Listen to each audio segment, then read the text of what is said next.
is Lisa from Mobile Tech Review, and today we're going to do a Smackdown comparison between two top Android tablets, both quite new.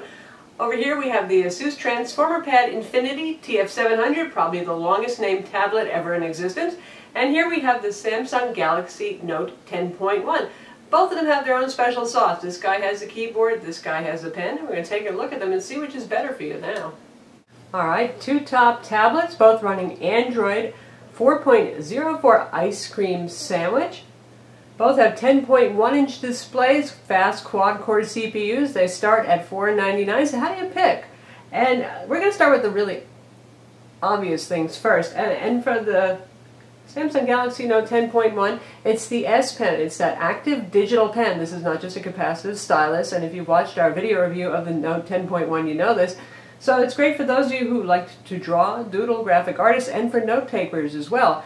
And clearly there's a demand for this because, my God, look at the number of capacitive styluses that are on the accessory shelf there at Best Buy and other consumer electronics stores.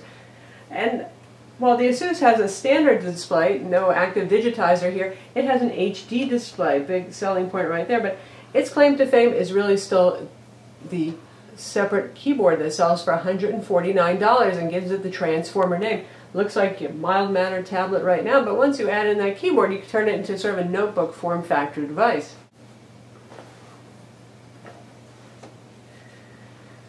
And here's that keyboard. If you've watched any of our Transformer reviews, you're familiar with the concept already. So, nice metal casing that matches the tablet itself. Has a battery inside, so it extends run times. It adds a full-size USB port on the side, big full-size SD card slot, and the Transformer clips into it. So for those of you who are looking for something that's a notebook replacement, this, by form factor, is obviously going to be it. So, obviously very different devices if you look at it now, and it closes up just like so, carried around like a little notebook computer. Again, if you watch our Transformer videos, and I hope you have, you know already about how that works. So for those of you who are looking for a netbook replacement, sort of a notebook replacement, obviously this can't do all the things that Windows can. It can't run Windows executables, but still, the form factor, the keyboard, the ease of carrying it, the way it protects the screen, this is a big selling point. If you could care less about a keyboard, well, then the Samsung may be of interest to you. And it's not that you can't use keyboards with the Samsung. Samsung makes their own accessory keyboards, and there's several third-party Bluetooth keyboards on the market that work quite well, and who knows, maybe someone you can come up with a keyboard case kind of thing like we've seen for previous Galaxy tabs, or the iPad, that kind of thing. So keyboard's still an option here, you just don't get this particular form factor. And the appeal of this form factor isn't just a keyboard, it's the additional battery in here that increases run times by about 50%. And now for the Samsung special something, here it is, it's the S Pen. Wacom Digitizer Active Digital Pen for precise pressure-sensitive input, 1024 levels of pressure sensitivity coming at you.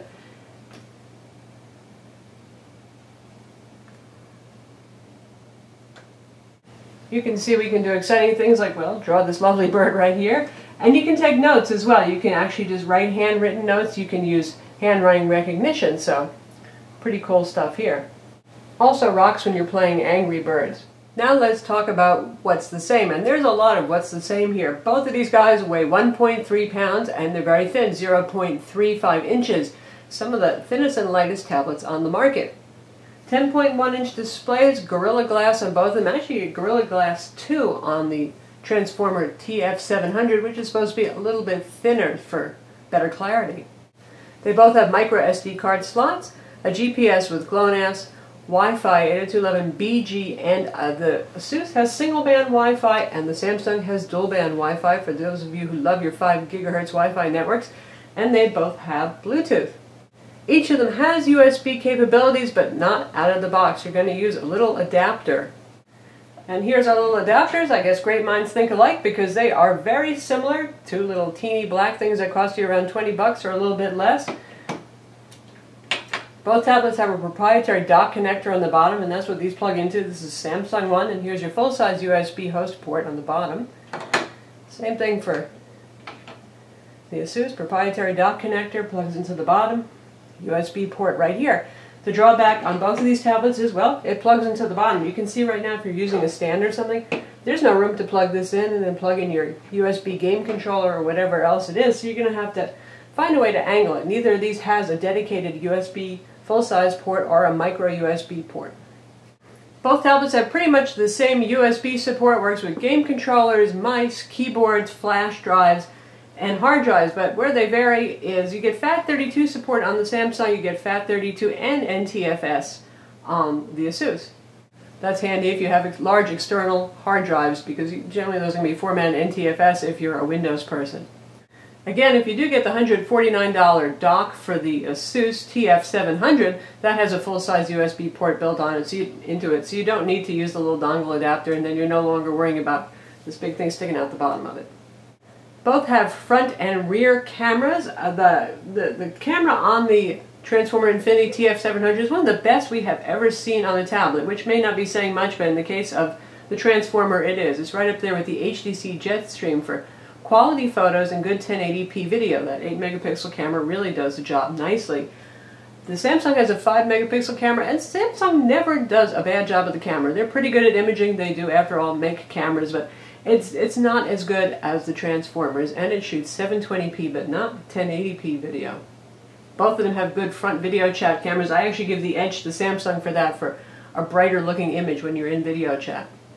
Neither of these comes with 3G, at least not at the moment. That might change. No 3G, no 4G. These are Wi-Fi only tablets. You can use your smartphone's mobile hotspot feature, a MiFi, any hotspot at Starbucks or anywhere else, of course, if you need an internet connection, but nothing built in, and neither of them has drivers to use USB 3G or 4G dongles that you plug into your computer normally. So how are they different? Well, the big difference, first off, is the resolution. Right now, HD displays are all the rage thanks to the Retina iPad. Everybody's in a craze to have as many pixels as possible on their tablet. For those of you who are in the bifocal set, probably it's a little bit less meaningful because your eyes are not so good when you're looking at things pretty close to you to see the difference in detail. But for those of you who do have good eyes, you will see sharper detail, certainly on the Transformer TF700. I think it's one of the nicest displays, certainly right up there with the Retina iPad for HD displays. Very sharp images. Text is very crisp. You don't see any little haloing or jaggies or anything like that. Resolution of the Asus is 1920 by 1200. Now the Samsung uses Samsung's PLS display, which is their alternative to an IPS display. Has very wide viewing angles, just as wide as the Transformer with its IPS display. But it runs at a standard 1280 by 800 pixels, which is pretty much like every other Android tablet out there, with the exception of the few HD tablets that are on the market. I would say it looks every bit as good as the original Samsung Galaxy Tab 10.1. That was a really lovely display. Nice, deep, luscious colors, great blacks, very bright. I would say the colors are also a little bit more natural on the Note 10.1, not quite as cartoony and blown out as the original Galaxy Tab 10.1. And the display is better than the Samsung Galaxy Tab 2 10.1, another glorious name there. But the display quality on that, because that was more of a budget tablet, kind of went downhill a little bit. So as 1280 by 800 displays go, the Samsung is really nice. Very bright, wide viewing angles, nice saturated colors, a little bit more of a cool color bias. You can see the difference here. We're using the same desktop picture at a slightly different crop, but you can see how much of a cool blue this is versus on the Asus. Now the Asus might be a little bit actually too warm in terms of a color accuracy, so it really depends on what you like better. Warmer skin tones when watching movies can be pleasing. Humans that look more human-like are always a nice thing. But they're both pretty nice displays. The Asus also stands out because it doesn't just have an IPS display, it has a Super IPS Plus display, just like the Transformer Prime. That means very, very bright. If you turn on Super IPS mode, it's very good for combating outdoor light. The drawback with both of these, glossy displays like you'll find on every tablet, so once you do go outside, you're going to notice a lot of glare, you're going to be able to spot every pimple on your chin, you know the deal. Now when we talk about design and build quality, here we go. With Asus's Highline, they go with a metal back, a really nice looking design. It speaks of quality. And Samsung, we know Samsung, they are the king of plastic. So you're getting a plastic looking tablet here. Now I think that the white actually is pretty nice despite being plastic, but well, nothing says plastic quite like a Samsung. We do have this kind of metal ring around here that gives it a little bit more of a robust and sturdy look, and the design is more intelligent, I would say. While Asus was just going for really good looks with their tablet to make it as thin and as tapered as possible to fight the iPad 2, which was the design winner of last year, With the Samsung, the slightly less tapered edges, a little bit of thickness here, gives you something to hold on to, makes it more robust. You feel like if you bonk this on the edge, probably the screen isn't going to crack, it's going to be fine.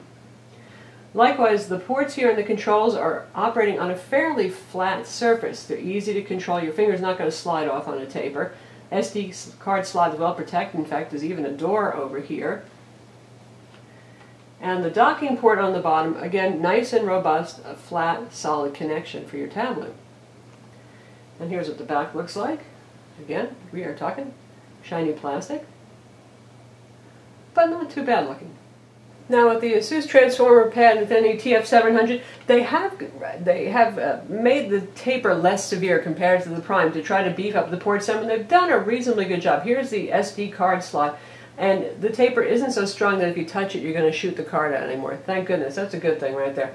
The headphone jack is still a little bit of a design concern to me because the back of it is a little bit exposed, which means some of the metal connector might stick out. If you happen to tap your metal pen against it or something while you have headphones in, you might hear some feedback or something like that.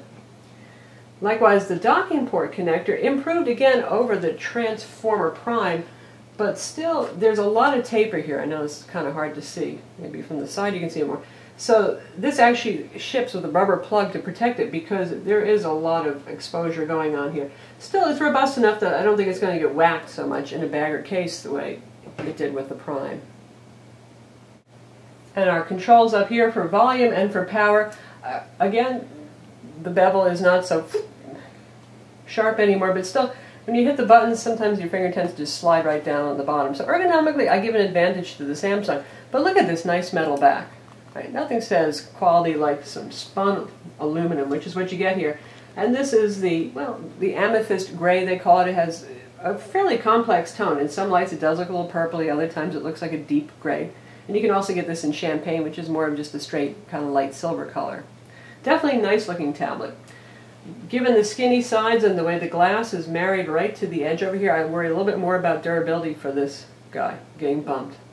The other part of design and quality is quality control. Samsung tends to have very good quality control. They're almost as good as Apple with that. Pretty much every product comes out consistently well put together, no creaks, no problems. It is what it is, it does what it should do, that kind of thing. Asus, well, they got themselves into some trouble with the Transformer Prime, as you folks know, because there were quality control issues with that, Wi-Fi issues, design issues. That has largely been addressed in the TF700. Much better product. Wi-Fi actually works. There's a little plastic area now for the antennas so you don't have Wi-Fi reception or GPS reception issues. Some folks have complained about having their glass popping up a little bit, not fully adhered on the corners. Our unit was fine, didn't have that problem, no creaks. So certainly Asus has stepped up their QA, but I think I still feel a little bit more suspicious when I get a Transformer for the moment. When it comes to sound, Samsung has a little advantage. The redesign that they also did for the Tab 2 line moved the stereo speakers up front, fairly large grills, so good loud sound that you're probably not going to be blocking with your lap or with your hands. With the Transformer, you know, there's one speaker on the back or one speaker opening, little two stereo speakers are side by side behind there. Not very loud audio. They're at a spot where if you put your hand, you're going to block the speakers, so Samsung gets an edge for better audio. Now, of course, they both sound quite good if you're going to use external speakers, Bluetooth speakers, or headphones. In terms of wireless reception, you can see that it's doing just as well as the Samsung, if not a little bit better, actually. In terms of image quality, we have the same images loaded up on both of these. You can see, actually, both look quite nice. Warmer tones here on the Asus, and more detail, though. You really can't tell until you start to zoom it in. We don't want to go beyond the resolution of the actual photograph, but there's a sense of sharpness that you're going to get on that HD display that kind of makes it look a little extra special, and that's really the difference with HD displays. You don't look at them and say, look, I see twice as much, because you don't. They're going to run at the same scale resolution, but there's a little extra popping of detail, noticeable highlight improvements, and that's what you're going to see there. Here there's just a little bit more sharpness and detail on the roof pattern, for example, but you know, they're actually both very nice displays, so if you really have a hankering for that pen, don't feel like you're going to be slumming with the Samsung either. In terms of speed, doing just about anything, these guys are neck and neck. Certainly they can handle the pinch zooming and the scrolling nicely. Samsung tweaked the gallery function a little bit better, so if you actually have a pretty picture that you want to make your home screen, you know how it's really annoying with Android Honeycomb and ICS tablets. the way it has to be cropped 2 ways, and Samsung somehow has found a way to actually let you use most of the image without having a problem with that. But speaking of quality control, this is kind of shocking, but right here, right now, as we were doing this video, the screen just borked on me, and it's not something that got fixed with, oh dear, another line now. It's not something that got fixed with the reboot. You see this black line that's coming through the image that inverts to white on the black background, and now we've got a second one appearing here, so yeah, it doesn't go away no matter what we do. There it is. So I guess the quality control issues aren't completely fixed yet. We've had this tablet for more than a month now, and it was actually working fine until just this moment though. So for the rest of our video, excuse the mysterious lines that are appearing here. In terms of web browsing and web browsing speed, you got the same thing on both. The standard Android web browser is included. You can download others like Google Chrome or Opera, whatever you like. You can see our homepage here. Pinch zoom, scrolling speeds. We do have Adobe Flash installed on both of these, so Flash ads are running. Also very fluid. Actually, this is a little bit more fluid than Samsung. Good speeds. In terms of performance, you're looking at really just about the same thing. The Samsung has that quad-core Exynos CPU, 1.4 gigahertz. For us in the US, this is the first quad-core Exynos product since the Galaxy S3 turned into a Snapdragon product on its way to US shores. And it benchmarks so far the fastest of any Android tablet. It did 5349 on Quadrant versus 5000 for the Transformer TF700, both of those being really, really excellent numbers. When it comes to the SunSpider JavaScript test, we got 1950 on the Transformer, which is a very respectable speed. We got an amazing 1206, where lower numbers are better, on the Samsung Galaxy Note 10.1. The Galaxy Note 10.1 has 2 gigs of RAM, while the Transformer has the usual 1 gig of RAM. Honestly, right now, given today's apps, I think 1 gig is fine, but it's nice to be a little bit future-proof. One thing that stands in favor of the Asus is that for the $499 price tag, you get 32 gigs of storage, where you only get 16 on the Galaxy Note 10.1. If you go up to $550 on the Galaxy, you're going to get 32 gigs of RAM, and for $599 on the Asus TF700, you're going to get 64 gigs of internal storage. In terms of software, you're looking at pretty much vanilla Android here. Asus, like most manufacturers, has not changed it much. Standard icons, standard functionality, the separation of apps and widgets up here, the shortcut to shop. UI not changed too much. They have done some handy things up here to make it easier to control various functions on the tablet. And here we have TouchWiz. So we have customized icons. We have Samsung's bigger set of customizations for controls. Now those I'll never complain about. It makes life easier when you have the big things there. Application grid. Gives you the transparent background so you can still see the desktop versus the black over here. That may be prettier. This does make it easier to see the icons. Both of them separate apps and widgets up top up here.